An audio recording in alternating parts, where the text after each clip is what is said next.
it's me, NJ Bay. Drink my pink drink with my pinky ring on my finger. It was so country.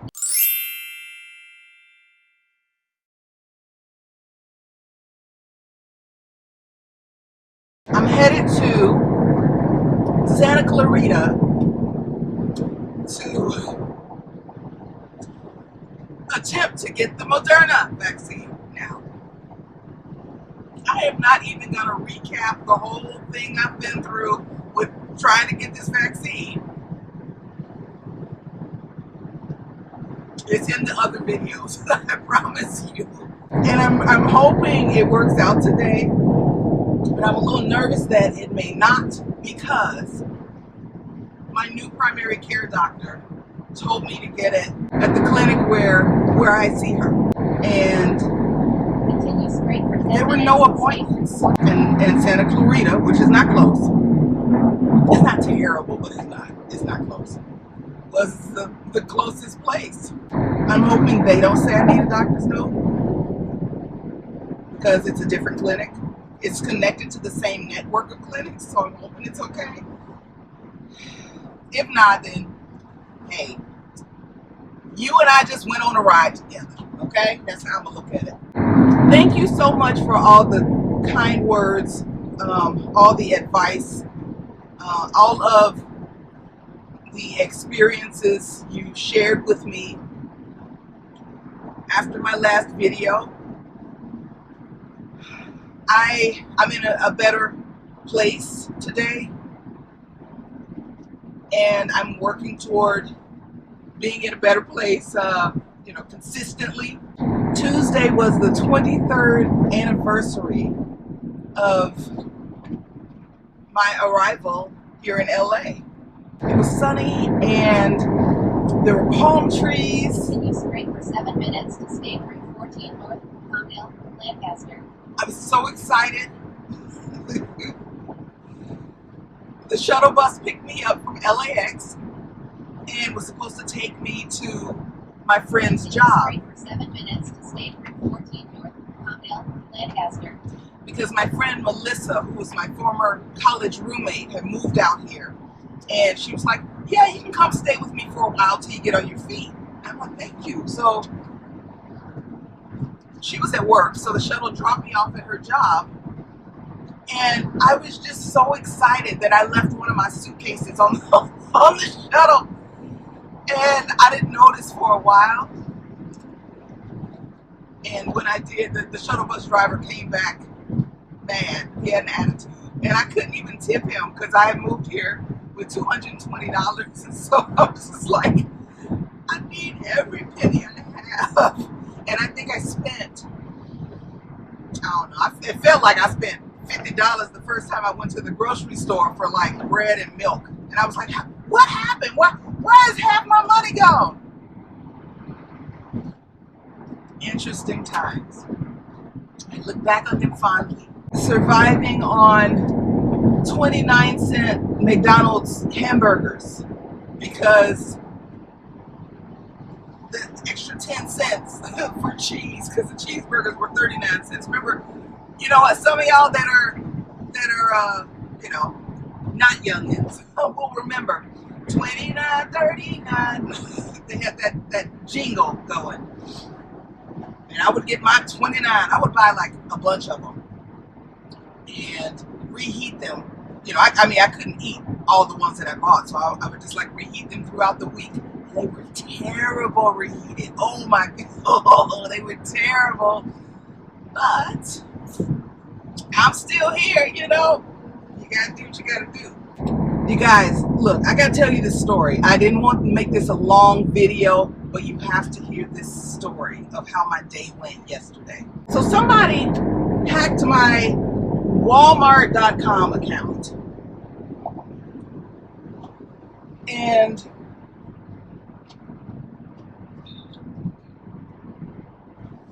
bought Legos. Exit right, then keep left. $70 worth of Legos. Legos, like the toy. And had it, they were trying to get it sent to James Brown at some address in Arizona. At the same time, I got probably 50 emails from spam accounts with a Kendrick Lamar lyric in the title and in the body of the email, and that's all it was. We've been broke, been down before, N-word. I was like, okay, so marked all those as spam, blocked it. Right to exit 2, Newhall Avenue. Then keep left to Newhall Avenue West. Had to handle that situation. I did not want a new card, and it didn't look like my credit card number was revealed. They just hacked my Walmart account, so they just bought stuff, you know, bought Legos from whatever card was in there. So I didn't ask Chase for a new card or anything like that. I locked mine temporarily and then changed my password, and I was able to cancel that charge, and I got a refund almost instantly. So that happened. I'm dealing with that. Then I got a package from Amazon. It's an external hard drive. I needed to back up my laptop so I can take my laptop in to be, there's something wrong with the keyboard. So I ordered that, and I was relying on it to arrive yesterday like Amazon said it would, so that I could take my laptop in for repairs today. I hear the Amazon driver throw my stuff on my on my welcome mat, and I'm like, okay, yeah, driver's here. Go to the door. I got 2 packages. One was rubber gloves, and the other one was a flat white plastic Amazon envelope. I'm sure you've all seen them. I pick up the envelope, and it's really, really light. I'm like, what? What is this? Like, what else did I order? What is this? I open it up. There's nothing in it. Nothing. It was sealed, and there was nothing in this envelope. So I'm like, great, one more thing for me to do. So I'm chatting back and forth with this, it turned out to be a bot. I thought it was a person at first, but it wasn't. And that conversation was going nowhere. So I found where I could chat with a representative. Dude kept trying to send me a return label so I could return the package. Half a mile. Turn left on Lyons Avenue. And he could send me a replacement. I said, no, I didn't get the first one. I got an empty, sealed package. And I was just really hoping they wouldn't be like, you know, okay, well, we think you're lying or whatever. I would not waste my time contacting these people. I got other things to do and think about than playing on the phone with Amazon. So there was none of that, no accusations, none of that. It was just like, okay, I'll get that, I'll send you that return label so you can package your return. I have no return. I must have told him that 5 times. I have no return. There's no return. I can send the envelope back to you if you want me to. There's nothing in it. It was sealed. Doesn't look like it was tampered with. I don't know what happened at your factory. I'm typing away, dealing with this, and then I get a phone call from my oncologist's office, and I hurry up and answer it because I've been waiting for MRI results for almost 2 weeks now. It's somebody at my oncologist's office, receptionist or somebody.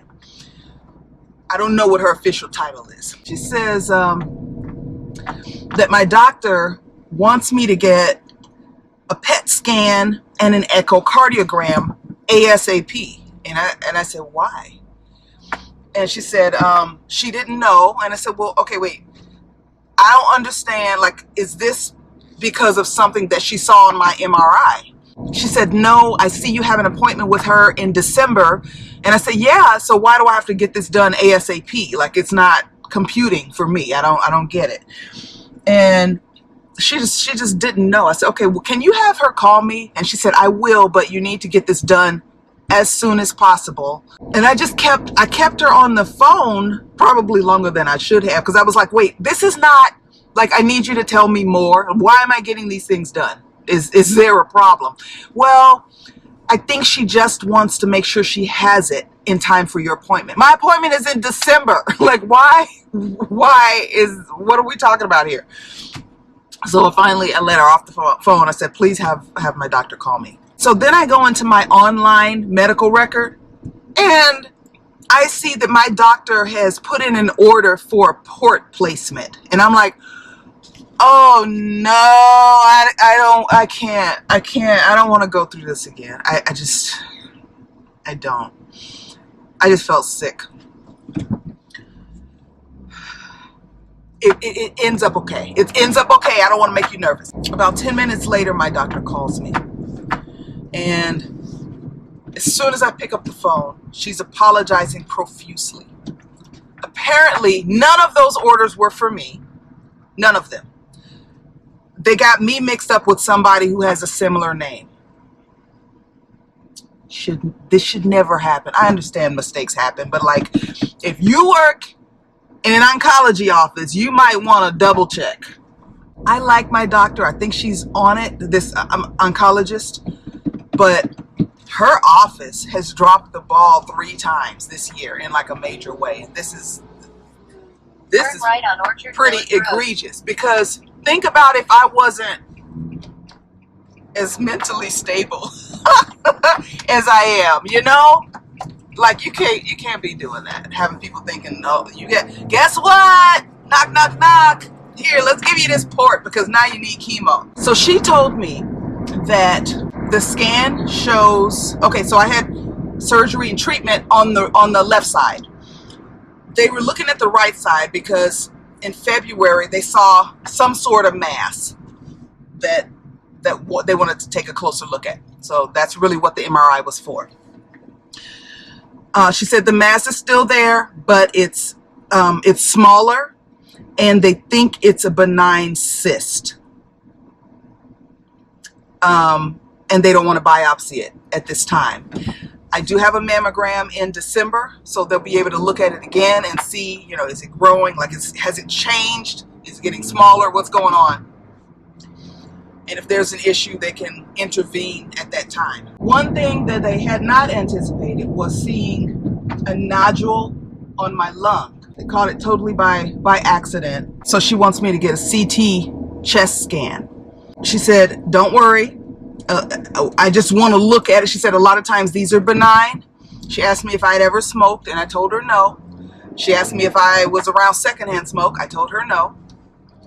And then I asked her, I said, could this have been caused by COVID? And she said, yeah. And then it clicked for me. After I had COVID, for a long time, my right lung just didn't feel right. And I remember telling my friend Joe, turn right on McPhee Parkway. And he kept after me for a while. Okay, get in to see the doctor. I'm like, it'll resolve itself. You know, like if it doesn't get better, I'll go. But right now I'm sick of doctors. This was back in May. In 900 feet. So something was going on, clearly.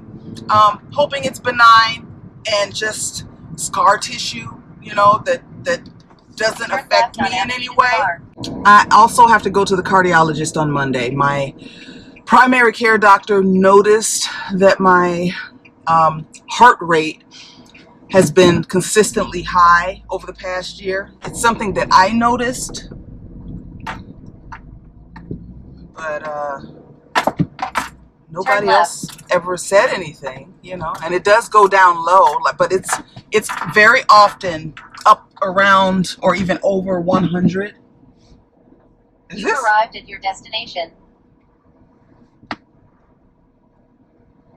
This is not, I ain't never been to this building. You know what? Let me go in there and do this thing.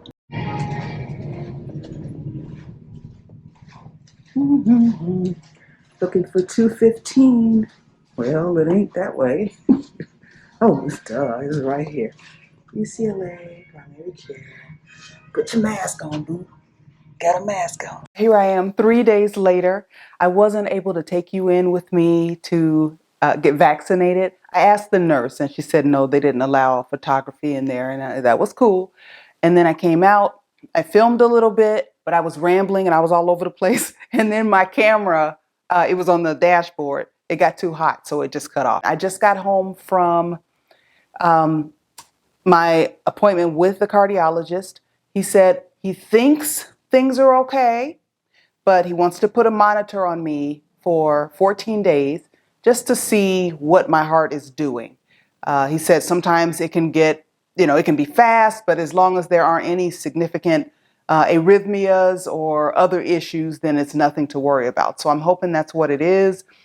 I'm not thrilled it's going to cost me almost $400 to get this, but my heart's worth more than that. So I feel like I need to do it. They wanted to put it on me today, but I have a CT scan of my chest to check my lung and see what that nodule is. I think it's scar tissue from COVID and no cancer. We don't want any cancer. And that's what I'm hoping for too. I'm hoping it's something minor and is no big deal. So I get the chest CT scan on Friday afternoon, and then I go right back to the cardiologist's office and get the other thing, the monitor. There's so much stuff all the time that I lose track of what's happening. But I did get vaccinated. I got the Moderna first shot, and I haven't had any issues other than a sore arm, which, so what? And right here is swollen and sore to the touch, lymph nodes in here. And that's it. I haven't felt sick, haven't felt, especially tired. Oh, and one thing I want to say about the tiredness that I've been experiencing for a while. Lisa Schneider, thank you so much for mentioning that B12 might be helpful. I used to take a bunch of supplements and I stopped because of radiation. They told me that I couldn't take my supplements and I never got back, worked them back into the rotation. Ever since I saw your message, I've been taking my B12 and now I can actually get through the day without having a nap or two. So thank you so much. It was really helpful and I'm going to keep taking my B12. I've worked the turmeric back in and I'm also taking tart cherry at night because that helps with sleep. One more thing I want to tell you before I go. Over this past weekend, I've just been thinking about things that I can do while all this other stuff is going on, the pandemic, getting scanned, medical stuff, whatever is happening. What can I do to de-stress? I've been doing yoga. I've been drawing, and I filmed some of that. Hopefully seeing what I do to de-stress helps somebody else. Okay? All right, I think this video is long enough. Thank you for watching till the end. If you're not subscribed yet, please go ahead and subscribe and hit that bell so you'll know when I upload a new video. And I will see you again soon. All right? Bye.